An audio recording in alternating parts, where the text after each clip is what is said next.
Nova Guest List Podcast with Kieran McGuinness. The very best in indie, alternative and homegrown music from the seriously addictive Radio Nova.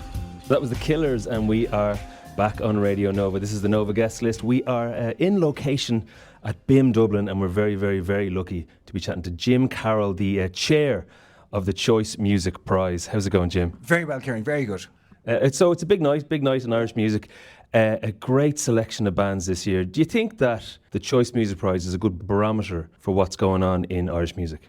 I think so. This is our 20th year, so this is our kind of 20th time to do this. And what's really interesting is that you go back over 20 years and you kind of go, Jeannie Mac, we captured it well. We got a really good snapshot of what's going on in Irish music, and every single year along the way. It doesn't matter who wins. That's the one thing I try and kind of say every single year. It doesn't matter who wins, because you've got these kind of this group of bands who've released an album in a calendar year, and we've got together 10 of them to represent that year in Irish music. And you can go back through the years and you can kind of go, yeah, that's the way things were going. There was a lot of kind of solo singers back then. That's when the band started to come through. There was a bit of urban coming through. It is a very good barometer of kind of what is going on in the scene in any one particular year.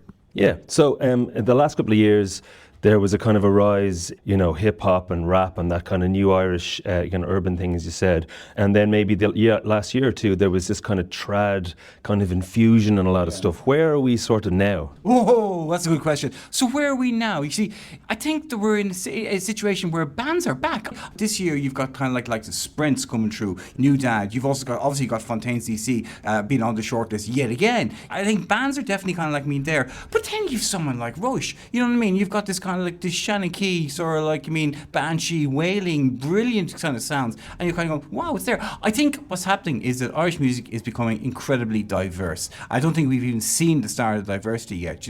I think there's still a jump to be made in terms of that. I also think the folk side of things will get more and more gnarly and will get more and more interesting. The success of bands like Lancome, Landless, Scratch, bands who are taking elements of folk and bringing it in is really, really good. I think there will be a kind of a movement back in the grassroots in terms of folk as well. We're going to hear some kind of great stuff coming out. And there's always a surprise. I mean, you've no idea what the surprise record is going to be. You don't know. You've no idea are we going to see another band like the Gloaming emerge from that kind of scene? Are we going to see some kind of some basically Irish act that everyone knows everything about already releasing this major album? I just think we're in a very healthy state. And one thing I suppose I'm thinking about, because it's 20 years, what's the quality like? And the quality is getting better and better. I think you addressed this earlier on during one of the panels at Choice Conversations, and if you go back, maybe the quality was a bit iffy in places, but like kind of football players, you can only play what's in front of you. You can only take what was there. I think the quality has definitely improved,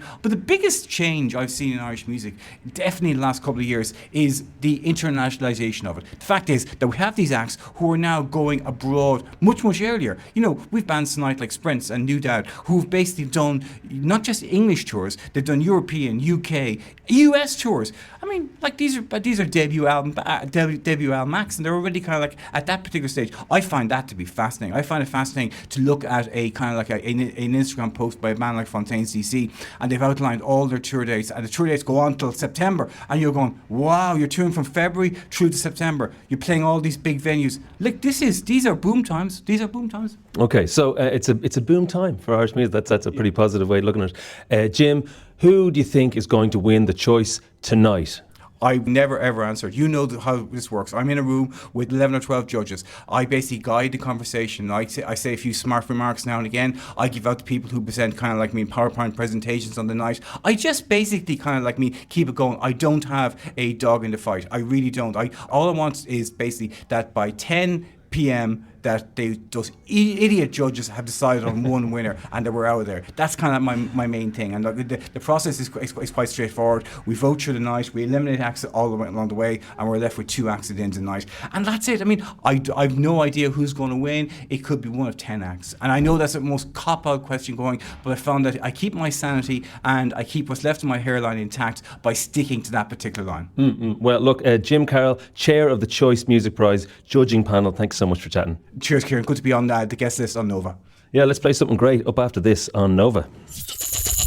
The Nova Guest List Podcast with Kieran McGuinness. The very best in indie, alternative and homegrown music from the seriously addictive Radio Nova.